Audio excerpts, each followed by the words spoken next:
pag-usapan natin itong stock market ng JFC. Pag-usapan natin itong bid tsaka ask price. So ano ba itong bid tsaka ask price nito? Ito po yung mga prices ng bid tsaka ask price po. So ang bid, ito yung magbebenta ka. Selling yan, selling. Ito yung mga ask price, buying kung bibili ka.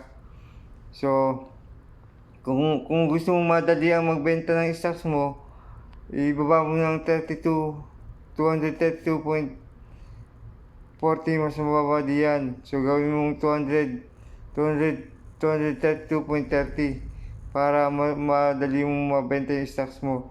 Yan yung bid price. Yung ask price naman po, ito po yung bibili ka. So andito yung mga price, kung magkano presyo ng stocks na bibili mo. So merong pinakamataas is 235.60, pinakamababa is 234.80. So yan po, ask saka bid. Ang bid, selling, ang ask is buying. So yun lang, salamat.